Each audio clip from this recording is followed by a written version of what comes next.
बच्चों, तो आज की कक्षा में हम कुछ न्यूमेरिकल्स देखेंगे। तो बच्चों प्लीज पे अटेंशन। चलो इधर देखो, ये हमारे पास एक इनफाइनाइट वायर है और इस इनफाइनाइट वायर को ये शेप दे दिया अपन को, हम कुछ भी शेप दे यार, हम इससे कोई लेना देना नहीं। हम लोगों को फॉर्मूला पता होना चाहिए इनफाइनाइट वायर के कारण जल्दी बोल mu naught I by 4 pi d sin alpha plus sin beta. और अगर कोई भी आर्क शेप है तो उसके लिए एक स्टैंडर्ड रिजल्ट देखा था हम लोगों ने, mu naught I by 4 pi r into alpha. Alpha should be in radian और अल्फा क्या होता था, जिस पॉइंट पे कैलकुलेट करना है आर्क के उन दोनों पॉइंट्स को वहां पर मिला दो, जो भी एंगल सस्टेन करने वाला है दैट इज योर अल्फा। बात समझ में आई? एक चीज और ध्यान रखो, देखो अपन लोगों ने क्या बात करी थी, अभी मैं प्रूव कराऊंगा इसका। प्रूफ देखो कैसे दिया था हम लोगों ने। मान लो ये हमारे पास कोई भी एक आर्क है, ठीक, और हमसे बोला गया find out electric field at magnetic field at this particular point. तो हमने बोला ये वाले पॉइंट और इस वाले पॉइंट को मिलाओ और यहाँ तक सस्टेन करा दो।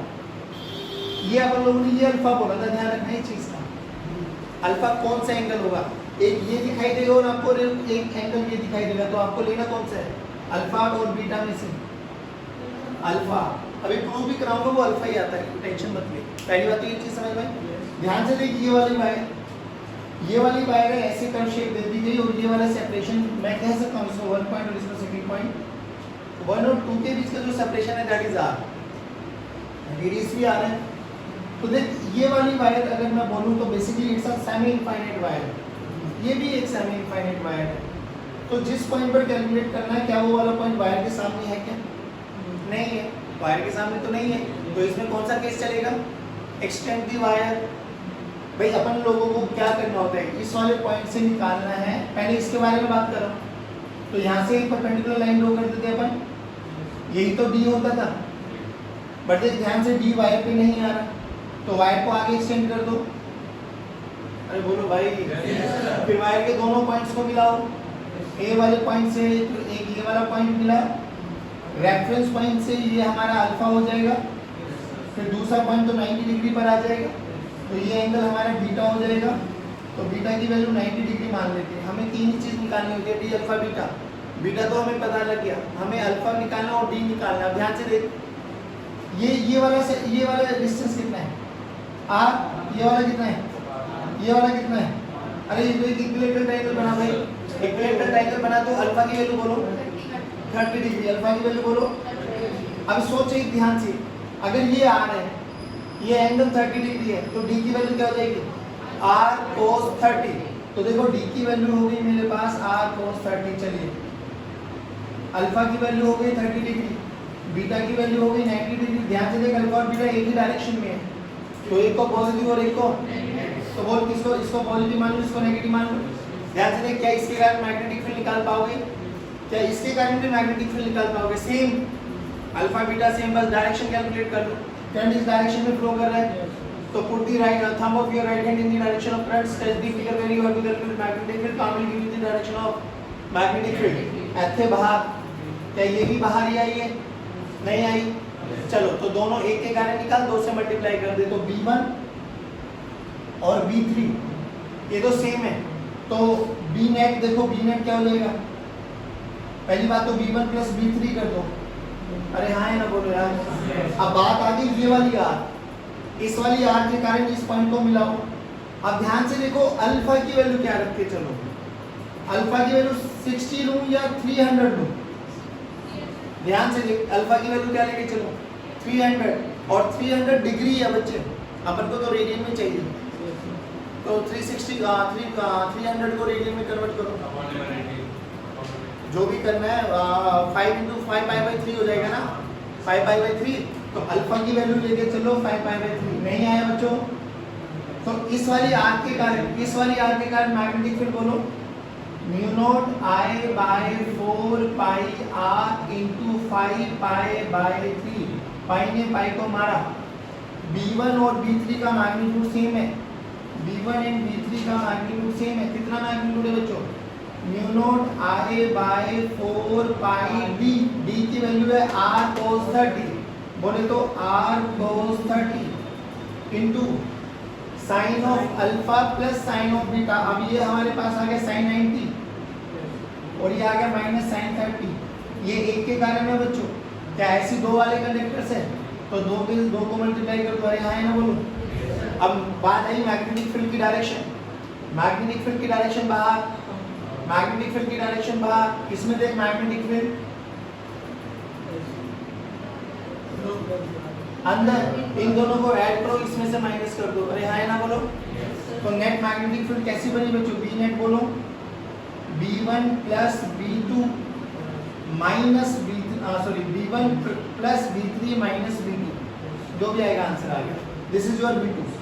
नहीं आया पक्का? पहले बताओ क्वेश्चन का कॉन्सेप्ट समझ में आया? डन। एक क्वेश्चन और दे रहा हूँ, कर दोगे? सभी बच्चे करेंगे। चलो तो ध्यान से देखो, मेरे से बोला गया कि find out magnetic field at the centre. अब एनालाइज करने का तरीका बहुत सिंपल सी बात है। इधर देखो भाई, वैसे देखने में समझ में आ रहा है सिमेट्री वायर है सारे की सारे, ठीक। हाँ फिगर में थोड़ा बहुत ऊपर नीचे हो सकता है, बट ये मान के चलना कि these are all are symmetry. तो अगर मुझे एक अल्फाबेट के कारण पता लग जाए, जो ये ए लेटर शेप है, ऐसे कितने लेटर है 1 2 3 4 5 6, तो 6 सिमेट्री है बिल्कुल, तो 6 से मल्टीप्लाई कर देंगे पहली बात। अब दूसरी बात, ये ए भी दो वायर के साथ मिलकर बना हुआ है, एक ये वाली वायर और एक ये वाली वायर, है ना। अब ये वाली वायर भी सिमेट्री है। अब हमसे क्या निकाला गया, हमसे बोला गया इस O पॉइंट पर मैग्नेटिक फील्ड कैलकुलेट करो। सिंपल सी बात देखो, ये L ये L, ये सभी सिमेट्री है, तो ये भी क्या होगी, इक्विलेटरल ट्रायंगल बना नहीं बना? बना। तो ये एंगल कितना बना? डन। जिस पॉइंट पर हमें कैलकुलेट करना है, ये वाला पॉइंट, वायर पे एक परपेंडिकुलर लाइन ड्रॉ कर दो, वायर पे परपेंडिकुलर लाइन, वायर तो ये है, तो वायर के सामने पॉइंट नहीं है, तो वायर को क्या करो, एक्सटेंड करो। डन है भाई? ध्यान से देखो, यहाँ से ये परपेंडिकुलर ये हो गया, पहली बात तो ये डी हो गया मेरे पास, और ये 90 डिग्री एंगल, इतना बताओ वायर क्या है। फिर क्या करना, वायर के दोनों एंड्स को ज्वाइन कर दो इस पॉइंट के साथ। वायर का एक एंड ये रहा और एक एंड ये रहा, तो वायर का एक एंड तो ये हो गया और वायर का दूसरा एंड ये हो गया। पहले ये बताओ ये आया नहीं आया, समझ लो। अगर ध्यान से देख, वायर का दूसरा एंड बिल्कुल एंगुलर बाइसेक्टर पे जा रहा है, तो ये एंगल कितना हो गया, और ये एंगल भी ध्यान से देखो, ये 30 ये 90, ये कितना बना, ये 90। ऐसे मत देखो, सही कर रहा हूँ मैं, ध्यान से देखो, ये वाली दूरी कितनी हो गई, L जो भी है, अरे L ही तो मानिए ये, तो ये भी तो रेगुलर हेक्सागन बन जाएगा ना अंदर, तो ये भी L बन जाएगा आपके पास। सेंटर से लाइन मारी है, तो ये कितना हो जाएगा, क्या ये एंगल कैलकुलेट कर सकता हूँ? देखो ध्यान से, ये रेडिकल ट्रायंगल बन गया, रेडिकल ट्रायंगल बन गया, तो ये हमारे पास बना बेस, ये हमारे पास बना हाइपोटेन्यूज, तो बेस बाय हाइपोटेन्यूज पक्का। cos 1/2 कितने पे होता है, 60, तो ये एंगल 60 डिग्री बन गया, ये एंगल 60 डिग्री बन गया, तो ये कितना बन गया, सभी बच्चे बोलो यार, ध्यान से देखो, 60 60 120, तो ये भी कितना बन गया, एक लाइन का 180 होता है भाई, तो ये 90 ये 90, तो ये कितना बन गया। पहले तो ये चीज समझ में आई क्या? अब ध्यान से देखो, ये मेरे पास वो रेफरेंस लाइन है, इस रेफरेंस लाइन से पहली वाली लाइन ये है, तो ये एंगल देखो 30 डिग्री, अल्फा 30 डिग्री मान लिया। इसी लाइन से दूसरा वाला एक्सट्रीम कितने पे बन रहा है, 30 + 30 60, तो बीटा 60 डिग्री हो गया। दोनों एक ही डायरेक्शन में है माय डियर स्टूडेंट्स, तो बीटा पॉजिटिव ले लो, अल्फा नेगेटिव, तो पहली बात तो बीटा कितना आ गया 60 डिग्री, अल्फा कितना आ गया -30 डिग्री। डन है? अब ध्यान से देखो, ये L है तो ये भी L है, और ये L है, ये 30 डिग्री है, तो D की वैल्यू कितनी आ गई, L cos 30, तो D की वैल्यू आ गई L cos 30। अब ध्यान से देखो बच्चे, इसके कारण मुझे तीनों पैरामीटर पता लगे, यही मुझे कैलकुलेट करना होता है, तो इसके कारण पता लग गया, सेम इसके कारण है। बस अब क्या चेक करना है, क्या इन दोनों के कारण मैग्नेटिक फील्ड अंदर है क्या? अगर एक के कारण अंदर हुई, एक के कारण बाहर हुई, तो फिर तो नेट मैग्नेटिक फील्ड 0 हो जाएगा। अब देखो, वायर अपने सीधे हाथ का अंगूठा, करंट की डायरेक्शन में रखो, specific finger value you have to calculate magnetic field. इस वाली वायर के कारण तो अंदर, इस वाली वायर के कारण देखो, अब करंट नीचे है, तो थोड़ा मैं अपनी पोजीशन को चेंज कर लूं, करंट ये रहा, अरे बोल भाई नहीं आया, अभी भी किधर है अंदर। तो B1 B2 यानी B1 और B2 का मैग्नीट्यूड सेम है, तो B1 मतलब जो भी आएगा ना ट्वाइस कर दो, तो इसके साथ एक का मैग्नीट्यूड ये निकाल लो, जल्दी बोलो जल्दी। Mu naught I by 4 pi D की वैल्यू L cos 30 बोले तो √3/2, 2 ने 2 को मारा तो L √3/2 sine of 60 √3/2 minus sine 30 1/2, तो साइन 60 माइनस साइन 30 नहीं आया बच्चों, ध्यान से देखो ये कुछ कैंसिल आउट हो रहा है। Mu naught I by 2 pi L √3/2 minus 1/2, 2 common ले लो तो बाहर आ गया 4, तो ये कितना आ गया mu naught I by 4 pi L √3 minus 1। बेटा ये एक वायर के कारण है, या तो ऐसे ऐसी कितनी वायर है 12, तो 12 से मल्टीप्लाई कर दो, जो भी आएगा वही आंसर आएगा इनवर्ट डायरेक्शन में। नहीं आया जल्दी बोलो, अच्छा न्यूमेरिकल है, तो मैं न्यूमेरिकल कोई मुश्किल नहीं होता, बट हमें बस थोड़ा सा देखो मैथ्स आना चाहिए, अल्फा बीटा और डी की वैल्यू पता होनी चाहिए। बाकी देखो दोनों न्यूमेरिकल्स अच्छे थे अभी तक, बोलो आए नहीं आए, पक्की बात। Magnetic field at the center of current carrying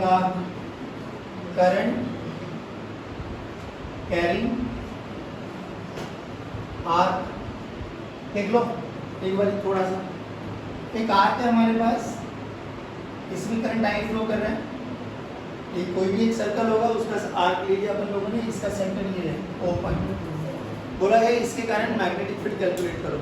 अब पहली बात, इसके कारण मैग्नेटिक फील्ड कैलकुलेट करना ठीक है, इन दोनों एक्सट्रीम्स को ए और बी, इन दोनों एक्सट्रीम्स को उस वाले पॉइंट पे जोड़ दो जहां आपको मैग्नेटिक फील्ड कैलकुलेट करनी है, ठीक है बच्चों।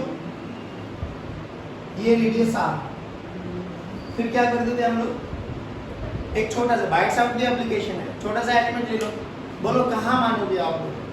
अब इनके बीच में जो ये एंगल बन रहा है ना बच्चों, दिस इज अल्फा, ध्यान से देखना, आर्क को जो अंदर वाला एंगल है दैट इज अल्फा, एक ये बनेगा बाहर वाला 360 माइनस अल्फा, ये नहीं काउंट करना, कई बार आपको तो न्यूमेरिकल्स में दिखाई देगा, तो अपन को वो काउंट बिल्कुल भी नहीं करना। आ जाओ, अब हमने क्या किया, यहाँ से कोई भी एंगल बीटा पे जाके एक छोटा सा एलिमेंट चूज कर ले, ऐसे तो करते थे भाई, रिंग में कैसे एलिमेंट चूज करते थे, थीटा पे जाके डी थीटा की एक रिंग लेते थे, तो यहाँ पे क्या करेंगे, बीटा पे जाके डी बीटा की एक छोटा सा एलिमेंट ले लो, डी बीटा ये मान लिया,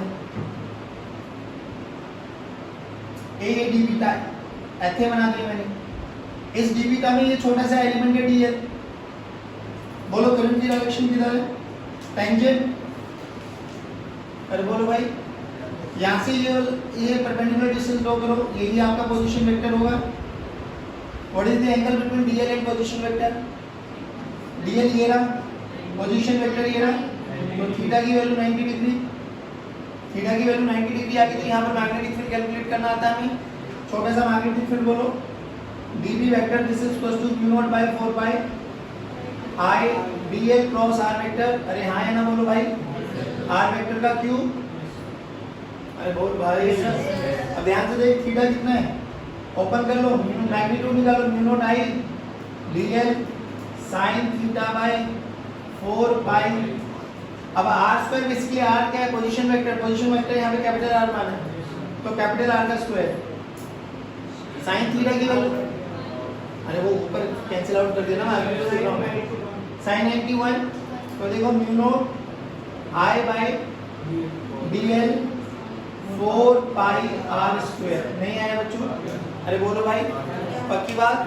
अब dl की वैल्यू देखो, dl की वैल्यू यहाँ से क्या लिख सकता हूँ, ध्यान से देखिए, छोटे सा ट्रायंगल बना, अरे बोलो भाई, तो dl एक छोटा सा ट्रायंगल बना, ध्यान से देखो, ये मेरा आर्क बना, ये मेरा एंगल बना डी बीटा, और ये मेरा रेडियस बना, आर्क रेडियस और थीटा में क्या रिलेशन है, theta this is equal to arc by radius, theta equal to पक्का ना। तो r प्लस देखो क्या बन गई, dl को क्या लिख सकता हूँ, r into D beta, r into रख दो यहाँ पर mu naught I r D beta by 4 pi r square, r ने यहाँ पर कैंसिल आउट किया। ध्यान से देखो डी बीटा, बीटा की रेंज कहाँ से कहाँ, बीटा यहाँ से चूज किया है, तो जब बीटा इसी एक्सट्रीम पे आ गया तो बीटा की वैल्यू 0, दूसरे एंड में चले गए तो बीटा की वैल्यू अल्फा, तो कहाँ से कहाँ कर दो, 0 से, अरे बोलो भाई, तो बी का वैल्यू देखो mu naught I by 4 pi R D beta का इंटीग्रेशन, बीटा की लिमिट 0 से अल्फा यानी अल्फा, अरे हाँ ना बोलो। लेकिन इस पूरे प्रोसेस में ध्यान एक रखना कि अल्फा कौन सा एंगल है और अल्फा रेडियन में होना चाहिए, mu naught I by 4 pi r into alpha.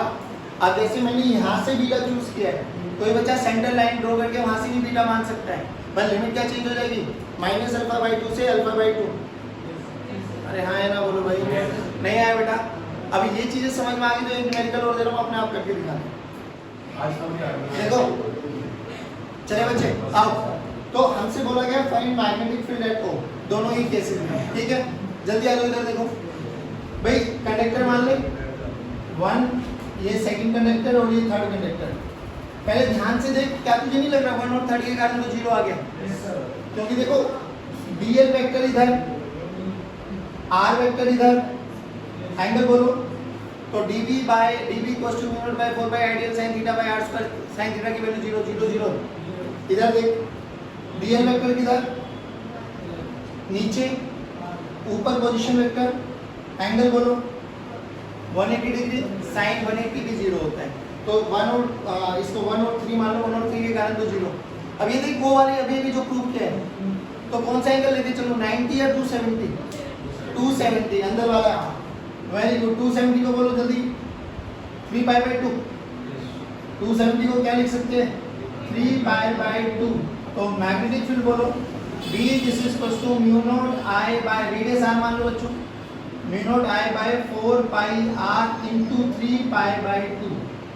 पाई ने पाई को मारा, बड़ा जो भी आया आंसर आया। अब डायरेक्शन कैलकुलेट करनी है, अपनी सीधे हाथ की उंगलियों को कर्व शेप में घुमा दो, अंगूठा will give you the direction of magnetic field. बोलो किधर है, बाहर, नहीं आया बच्चों। इधर देखो 1 2 3 4 सबको कंडक्टर्स में डिवाइड कर लो, this is 1 this is 2 this is 3 this is 4। ध्यान से देखो किन के कारण 0 है, 1 और 3 करंट एलिमेंट के डायरेक्शन में लाई कर रहा है पॉइंट, तो 0। तो b1 is equal to b3 is equal to 0। अब ध्यान से देखो, ये एक छोटी आर्क बनी जिसका रेडियस a है, ये एक बड़ी आर्क बनी जिसका रेडियस b है, बट दोनों के लिए अल्फा की वैल्यू 60 नहीं, pi by 3। Alpha should be in radian भाई, याद रखना अल्फा की वैल्यू। अब b1 इसको सेकंड कंडक्टर बोलो, b2 की वैल्यू बोलो mu naught I by 4 pi, radius का वैल्यू बोलो a इनटू पाई बाय 3। नहीं आया बच्चों। b4 बोलो mu naught I by 4 pi b into pi by 3, pi ने पाई को मारा। ध्यान से देखो, डायरेक्शन देख लो बस, इसके कारण डायरेक्शन, उसके कारण डायरेक्शन, तो एक के कारण बाहर है, एक के कारण अंदर है, मर्जी आपकी चलने वाली है। अगर आप इस डायरेक्शन को पॉजिटिव मान रहे हो तो इसमें से इसको माइनस कर दो, ए डायरेक्शन को पॉजिटिव माने तो इसमें से इसको माइनस कर दो, that will be your answer. नहीं आया बच्चों, पक्की बात। आप सुनो मेरी बात, आपके एसएल अरोरा में बहुत सारे न्यूमेरिकल्स हैं, प्लीज आज घर जाना और ट्राई करना हर एक क्वेश्चन को। Thank you very much, have a good day, God bless you, जय हिंद।